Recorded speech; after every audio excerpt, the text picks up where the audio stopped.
Ladies and gentlemen, today it's really a big pleasure because I have Lee Houghton together with me on the CX Goalkeeper podcast. Hi Lee, how are you? I'm very well, Greg. How the devil are you, sir? Super happy and super thrilled to start the discussion with you about agility. But before we deep dive in this interesting topic that everybody is speaking about, and I think we need also clarity about that, we would like to learn more about you. And therefore, as usual, I ask my guests to introduce themselves. Could you please do that? Yeah, of course I will. So my name is Lee Houghton. I'm co-founder of a business called Get Knowledge, and primarily we champion people in the improvement equation. It's all about the people for us. We set up a business about 5 years ago, primarily coaching, but we do offer some training and consultancy as well. But it's all about business improvement, but with a people lens. As opposed to maybe some of the technology that is out there at the minute. We champion people in the improvement equation is probably the easiest way to articulate what we do and how we help. I think it's very connected with what we are doing, customer experience professional, focus on people, and trying to improve the experiences of our customers. And therefore, super thrilled to deep dive. Perhaps to learn a bit more about you and to get some insights about you. Which values drive you in life? Yeah, this is a great question. And there's a few. So for the business, we've got 4 values, which are fun, authenticity, trust, and caring and trust. It's spelled like the word fact. And where they came from is a place of what's really important to me and my business partner, because I lost my best mate nearly 5 years ago now, and he left me with 3 lessons. And those 3 lessons were: always be yourself, make good friends, and recognize that time is limited. And so those are the 3 things that really drive me now, because I've spent the last 5 years understanding what they mean to me. And they've manifested themselves in our business values as fun, authentic, caring, and trust. But for me, it's about always being myself. It's about making good friends and connections and relationships, and it's about acting now because time is limited. So those 3 things really have shaped my life over the last 5 years, when I've started to really understand what they mean for me. And it's taken me losing my best mate to really start to understand myself more. So those are what I'm trying to live and do better every day. Thank you very much for sharing your story, for the courage of sharing the story. And sorry, because I'm really sorry to hear that, but that's life. And as we know, time is the big question: how much time we still have on this earth, and we are gifted to be here and trying to do something relevant for us and for other people. But you shared also in the pre-discussion something interesting, that I have something in common with your son. Perhaps you can quickly share that. Yeah, absolutely. So when I realized that there was an opportunity to speak with you today, and I saw the title of the podcast, and I've listened to a few episodes, and it's called the CX Goalkeeper. My boy is 9 years old, and about 4 years ago, he fell in love with football, and he fell in love with the position of goalkeeper.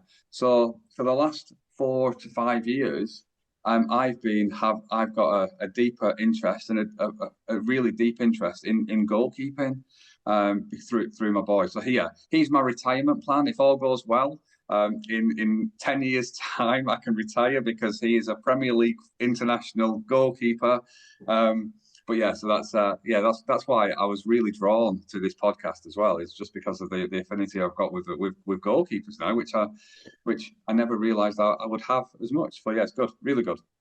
From my deepest heart, I hope that for you and for your son, but this is also something that my sister was hoping to retire without working, because I was a goalkeeper, but now I am the CX goalkeeper. Let's say, if you are on the podcast, then I have more success with this podcast than with my former career as a goalkeeper. Now, joke aside, you said also something really interesting. A goalkeeper should also be quite agile, and yes, therefore I am super keen to kick off this discussion and learn more from your private life and from your business life. What's your definition of agility? Yeah, so this one we think of goalkeeper as well. It's the traditional definition of agility is to move quickly and easily. And we often think that the goalkeeper is the one that is the most agile on the football pitch because they move quickly and easily and they've got to dive all over the place. But I don't really think that that's the most important thing when we think about agility. I think agility for me is about thinking and moving freely and easily towards a goal. So, and I think there's some subtle differences in the two. So if I think about the traditional agility, it's about moving quickly and easily. And that's just movement. But to truly know where we should be moving, then we've got to think better. So we've got to think and move. We've got to move freely, not necessarily quickly, but freely and easily towards the goal, towards a destination. And for me, that is success. We will never, ever achieve true agility. We will never think and move freely and easily towards a goal. Well, that's perfectly acceptable. And I think the realization that actually, are we challenging people to think better? Are we challenging them to think more? Are we challenging them to move? Are we challenging them to be free? Are we challenging them to move easily? And anytime any friction occurs within any of those 4 words that I've just said towards a particular destination, then it's an opportunity to get better, an opportunity to learn, an opportunity to improve. And I think for me, that's what agility is about. It's about, that's the destination. That's what we're trying to achieve. And we want to do that sentence that I've just said. But it's about how we navigate that, how we truly understand what is getting in the way of our people's thinking and movement. So yeah, that for me is what agility is about. It's not necessarily about the destination. It's about how we get there and the things that prevent us from getting there. And reflecting what you said at the beginning, that the goalkeeper needs to be agile to jump left, right, and so on. But I think an important characteristics of goalkeepers is also to be extremely agile in their head. Yes. To understand and reading in advance what will happen, because you need to find the right position. You need to help your teammates pay attention. This could happen, that could happen, go on the left, go on the right. And therefore, I really love that you brought me to think really about agility of a goalkeeper, because what always we preach is a lot of companies says that they are agile, but they are not really agile because they are not agile in their mindset and their way of thinking. And yes. Now with this example, it's quite clear. Goalkeepers need to be agile, and I always use this comparison: a goalkeeper with a CX professional. And also, this is an important characteristic to read in advance what will happen, so that you can really prepare very well. Yeah, I love that. That's the key part, isn't it? So it's like so when I watch my boy training, he's trying to look at whether the attacker is lifting his foot and then he's moving to that position or where the ball is, and then he's reacting to that. Should he come out? Should he stay? And it's not just about standing on your line and diving to the left or diving to the right in true I guess agile definition. It's about the thing before. It's about making those decisions and thinking about the right thing to do. And so, yeah, I think there's a lot of synergy between goalkeeping and agility. Yeah, it's really good, really good. And my mind's gone all sorts of different places just with the links between both of them. Really powerful. Let's say today I'm not the CX goalkeeper, but I'm the agile goalkeeper. Or we can start a new podcast together about agility and goalkeeping. Yeah, let's do it. No, thank you very much. Perhaps also in your business, how do you leverage agility in the projects that you are doing in delivering what your customers are asking you? Yeah, I think it's a great question for a number of reasons, Greg, because I think the word project defines a start, makes you think about a particular start and a particular stop.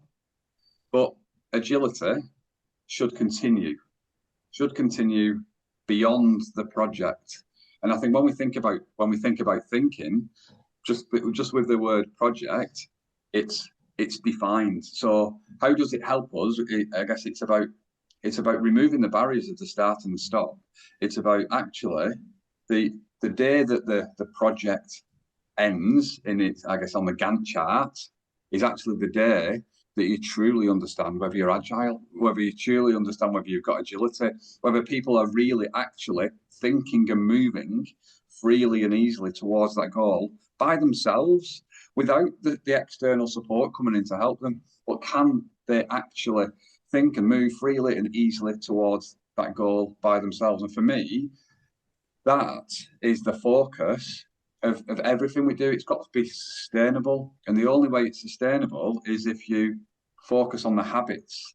You were talking about goalkeeping then, about where you stand, how you position, what you think about, where the attacker is, where the ball's coming through. Those are cues for a particular routine or for a particular habit to occur. And I think that's what we've got to achieve. We've got to go down to a habitual level within an organisation and work with all people to understand what the cue, the routine, and the reward is for that based on the habit loop or habit cycle. And that's how it helps, because if it is truly going to be sustainable, then after the project ends, everybody will be thinking and moving freely and easily towards the goal, but overcoming the stuff that's getting in the way. And I think that's what's really important.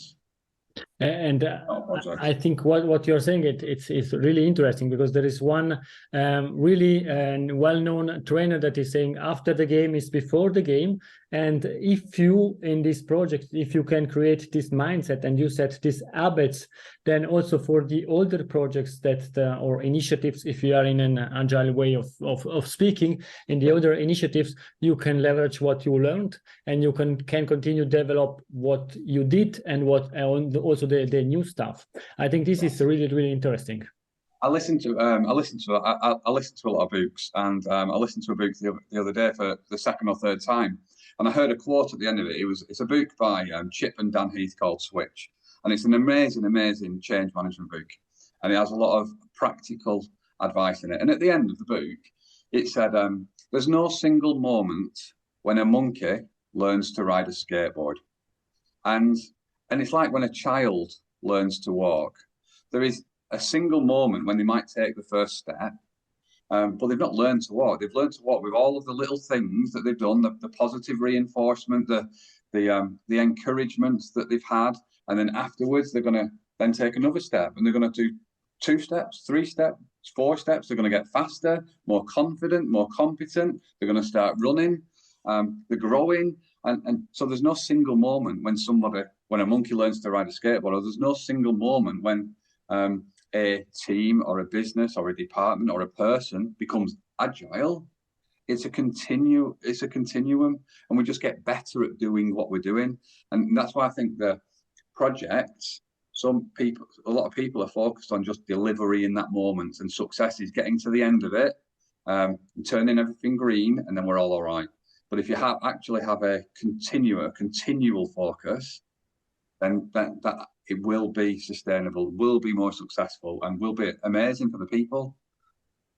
And thinking also about the first baby step, the steps that a baby is doing and try to learn. And it is only one initiative of the baby, of the child. And at the same time, he learns to eat, he learns to speak, and so on. And I think exactly what you're saying, this try and fail, but continuously doing that with encouragement of the family, of others, seeing how others are doing that, it really extremely helps growing, and then really doing the stuff in the right manner. Yeah, absolutely. We forget about that as soon as we walk into work, though.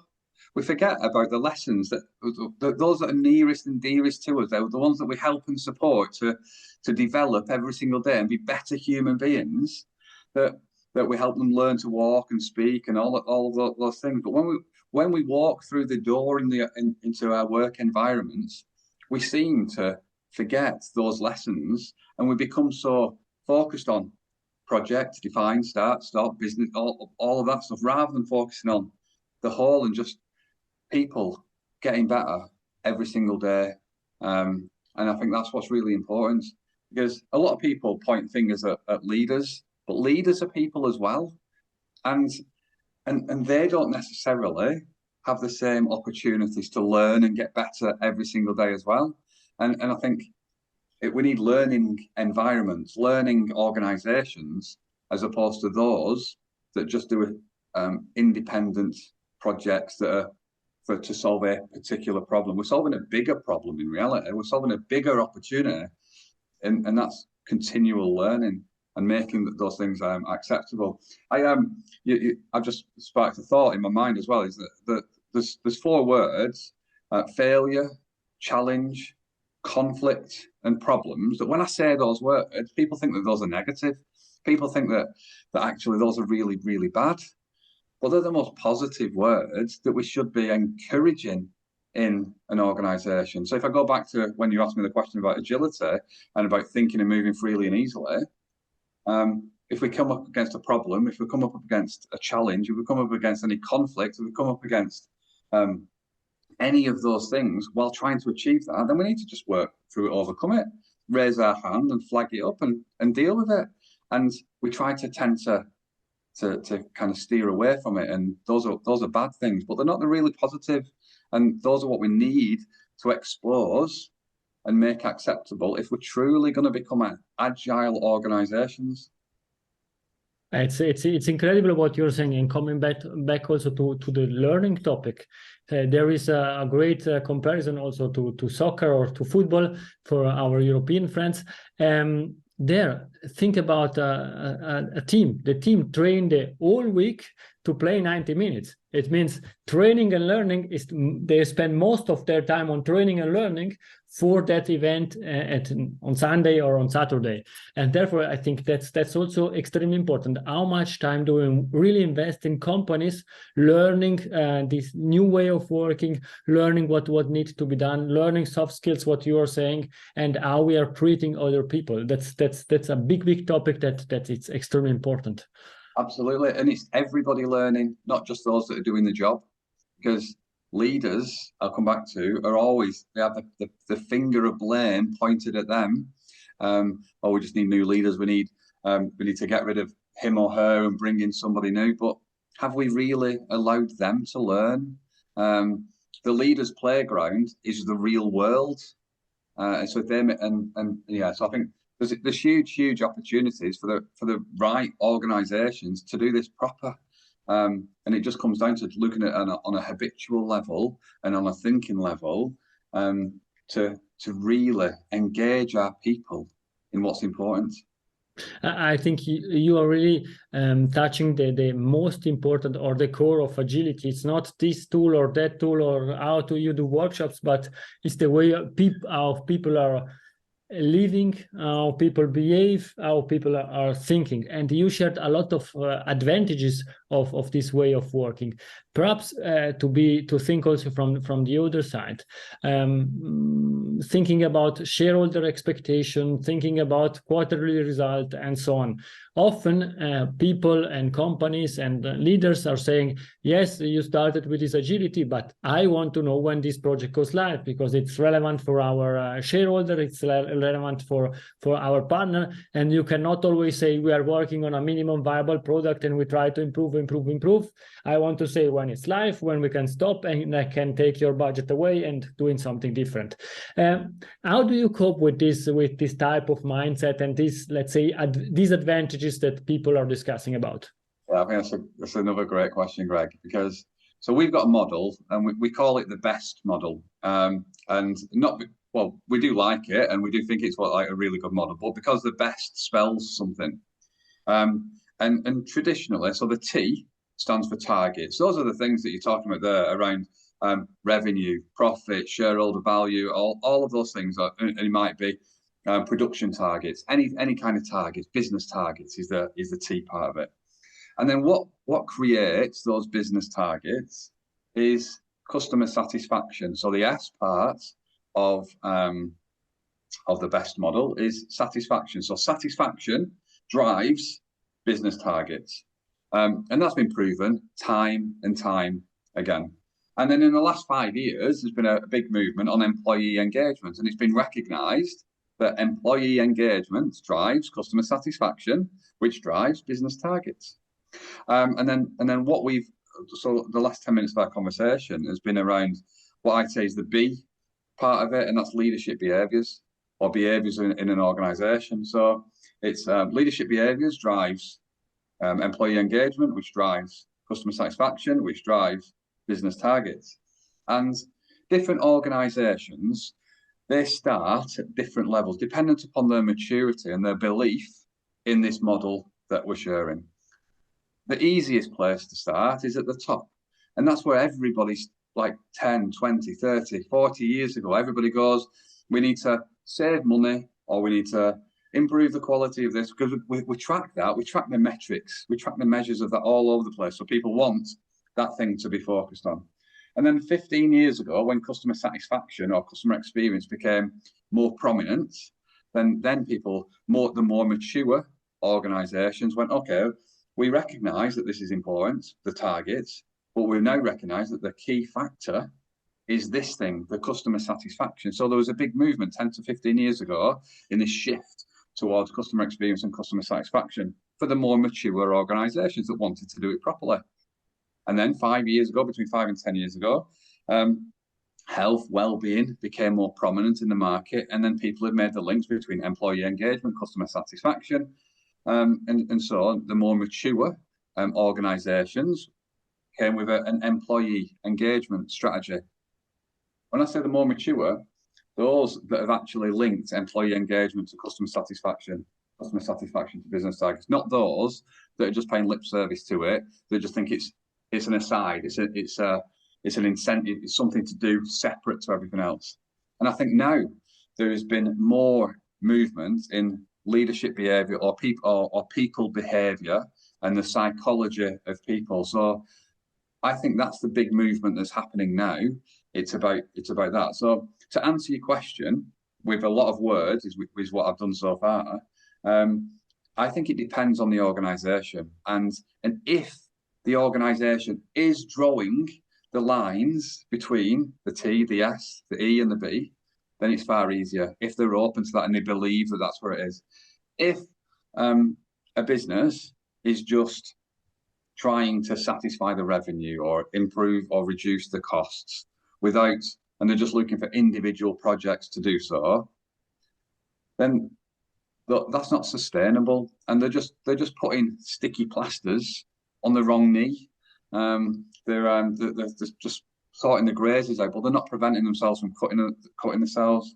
So I think the way to challenge it really is to open their eyes, open their minds, challenge them with that model first and foremost. That's what we do. We try to gauge where they are. We understand the links in the business to see where they are, both in terms of the metric ability to demonstrate competence, but also the belief system of the leadership team and the language that they're talking. And then with that knowledge, we then devise and create the right coaching program to help them. And like I said, everybody's different. Everybody has a different starting point. And it comes down to making people think. And our role at Get Knowledge really is to get people to think. And then it's up to them whether they choose to think as deeply as we would like them to. It's extremely interesting, and I really like this BEST model. And perhaps for people approaching agility, now you said they should go through this model, but really for applying some agility principles, where should people start? With where they're trying to get to.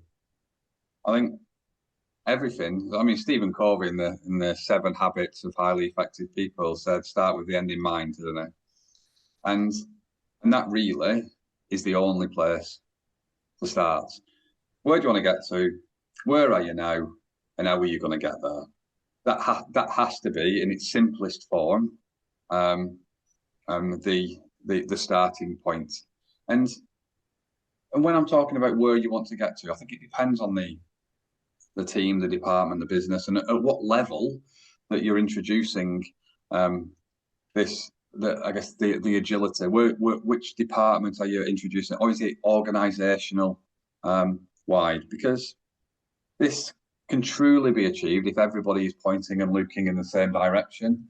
One of the first things that we do with an organization is around the vision. And the big challenge with visions is they'll be pulled together by marketing people and the board, and they'll have a single sentence that encompasses all of the directors' views of a real high level, what it is that where it is that we're trying to get to. But that's meaningless to the person who's in the finance department. It's meaningless to the person in the HR department. It's meaningless to the levels in the operations department, or more meaningless. And what you have to do is translate that vision in a meaningful way to every layer of the organization. One thing you may have heard of the 5 whys in terms of problem solving, which is brilliant as a question to ask, to interrogate a process, to understand the root cause. But we like to ask the 5 whys for different reasons. So we try to understand, why is this initiative important to the board? Why is it important to the senior leadership team? Why is it important to HR? Why is it important to operations? Why is it important to that team leader who is in a remote office? Why is it important to, it's important that we understand what it means to everybody. When that person, when I go into work tomorrow, how does my effort contribute to achievement of that vision, of that destination? So it's not I guess it's not the most specific answer I could have given, but truly you have to start with where you're trying to get to collectively, then translate it in a meaningful way, and then work through the things to get there. It's super interesting what you're saying, because we can discuss about that not only specific to a project or to a company, but in general, because let's say perhaps older generation were less attentive about what's the vision, what's the mission, what are the values of the company. They did their job and then they went home and they had all the satisfaction perhaps at home. But nowadays, younger generation, they are super attentive about why are we doing that, and what's our vision, and what's the purpose of the company. And they want to align the purpose of the company, the target of a project, together with their own targets, because then they can say, okay, it's something that I really think it works, it's important, I care about that personally, and therefore I want to give my best to do that. And I think this is a big shift that some companies are already doing. Others are still struggling to do that, but this will be the future, exactly what you are saying, explaining why you are doing some stuff in the language of the different departments or of the different peoples, and finding at the end a common denominator to bring everybody forward. Perfect. Yeah, perfect. So typically when you see a company vision, it's at the T level of the best model. It's about, we do this to satisfy the customer, we do this to deliver whatever it is, and it's at the T level, and then, or it might be at the S level, because it might be about customer. There's a lot of customer centricity, isn't there? So it might be the S level. What you're talking about there is making it relevant at the E level, the employee engagement level. But then, and it's so important, really so important, to just have this alignment, so that me, when I go into work tomorrow, I know how my contributions are going to help me get to there's that old story, isn't there? The NASA story about I think when, I can't remember which president it was, but it might have been Nixon, went into NASA and asked the cleaner what they were doing, and their response was helping put man on the moon. And there's not enough of that. There's not enough alignment of each individual role and their contribution to helping the business get to where they want to get to. And they've got to resonate on ideally, they've got to really resonate with it in ear, in their heart, and they've got to really care about the mission. I was working with an organisation not so long ago, and one of my challenges of them, I asked them, are there people engaged? Because you can engage people in 3 ways, I reckon. You can engage the heads, the hands, and the hearts. You engage in the hands if it's invaluable work. You can engage the heads by making them think more, and you can engage the heart in getting them to truly care about the mission and the vision that you're on. And far too many organizations only engage the hands, and they only engage them in work, not in necessarily valuable work. So yeah, so I think we need to strive more to engage our people, head, hands, and hearts, but invaluable work to get towards the destination that we're trying to get to. Hey, you've got me on my soapbox, Greg. It's incredible. It's what you are saying now. I never thought about that, but what you are saying, it's totally makes sense. And if we work then with our arts, then it's something different than if we are only doing something because somebody told us to do that. When you think about a goalkeeper, their hands are fully engaged. They're engaged physically in that role. The heads are engaged because they're constantly observing the pitch and seeing where they're going. But the amazing goalkeepers are ones that love it, the ones that really feel that they love the team and they love what that stands for and they want to be really successful. So sports people, those successful sports people, are heads, hands, and hearts are engaged. But our people in our organisations are not as engaged, which is why we're not as successful as we could be. I think I will hand over my cap to you and you can continue. Joke aside, and sorry, we are running out of time. This game is coming to an end, but we are still in the regular time. And the last question for the regular time is, I hope that you will come back sooner, but then the question is, in 10 years from now, we are back on the CX Goalkeeper podcast. What we are discussing about? Hopefully, not the same things we're talking about today. I mean, that would be a massive thing. Fingers crossed, I would be saying to you, oh, Greg, remember that 10 years ago when I was talking about that best model? The E, S, and T now is just a given. It's all about the B and the behaviours. It's about thinking, the thing that we're going to be talking about. So as AI and as technology advances, that's taking a lot of our thinking. We don't need to think about as much as we currently as we have needed to in the past. But we will always need to think more. And hopefully what we are talking about in 10 years' time is how amazing our people are with our thinking ability. And that comes from, and to get to that, we need leaders to be asking better questions. In fact, actually, I'm just going to share one thing. So one challenge, another challenge, there's a load of challenges, isn't there? But we need to get our people to think more, and then we need them to talk more, and we need to reduce the time between those conversations and actions taking place. So we need to reduce the time in organisations from our people thinking to action taking place. And if in 10 years' time we are talking about the amazing thoughts and thinking that we as humans are doing to make today better than yesterday, that would be amazing.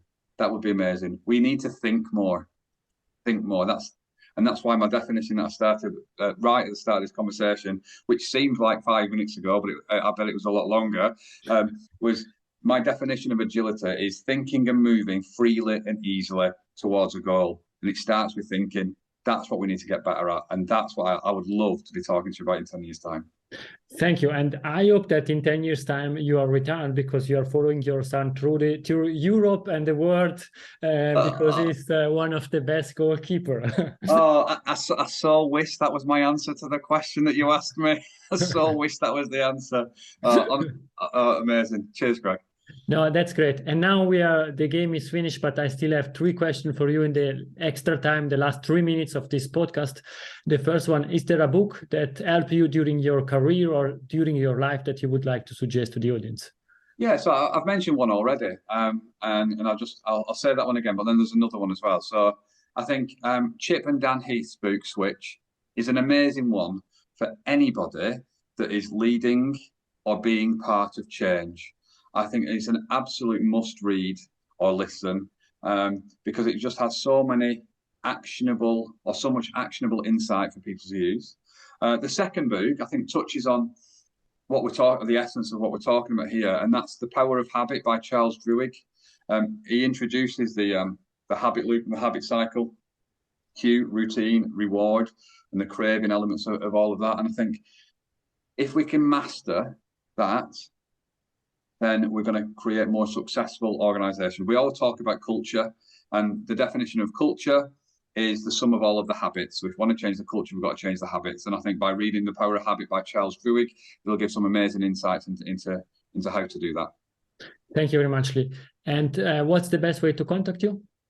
LinkedIn is probably the easiest and best way. I am on LinkedIn, or email is lee@getknowledge.co.uk. That's the business. That's what I co-founded. And yeah, we're here to help champion people in the improvement equation. Lee, now it's time to plug your podcast. Oh, yeah, thanks very much. So I do have a podcast as well. I'm so engrossed in your pod, Greg, that I completely forgot I had one. Yeah, I've got a podcast, Business Problem Solved. It's been going for about 5 years now. And it's just a place where often it all alternates between me sharing some thoughts and advice with some shorter episodes, but also inviting and speaking to some amazing guests. And hopefully, Greg, you will be one of those guests very soon. Ready to start the game together with you. But now let's conclude this one. The last question is Lee's Golden Nugget. It's something that we discussed or something new that you would like to leave to the audience. Yeah, I think the thing that I just said a few minutes ago is around our challenge to become truly agile is to reduce the time between, in fact, actually, there's 2 metrics. Metric number 1, we need to increase the number of thoughts in our people. And metric number 2 is reduce the time between thought, conversation, and action. It's 2 metrics that we don't measure in any organization. But if we did, and we were consciously trying as leaders to increase the number of thoughts by asking better questions and reducing the time between thought, conversation, and action, then we will be agile. I will never allow myself to comment the Golden Nugget because this was Lee Golden Nugget to conclude this outstanding podcast. But please, dear audience, I found this discussion really interesting. Therefore, post this podcast, go to Lee Podcast Business Problem Solved, and subscribe it, follow Lee, because it's worth it. It's really great. Thank you very much, Lee, for your time. No, honestly, Greg, thank you so much. It's been an absolute pleasure to chat with you today. Much appreciated. Thank you. Lee, please stay with me. For the audience, it's everything for today. It was really a great pleasure. As you know, feedback is a gift. You can contact me, you can contact Lee. And if you find this podcast interesting, stop on Apple Podcast and like it, or leave us please a review. Thank you very much, and bye-bye. If you enjoyed this episode, please share the word of mouth. Subscribe it, share it. Until the next episode, please don't forget, we are not in a B2B or B2C business, we are in a human-to-human environment. Thank you!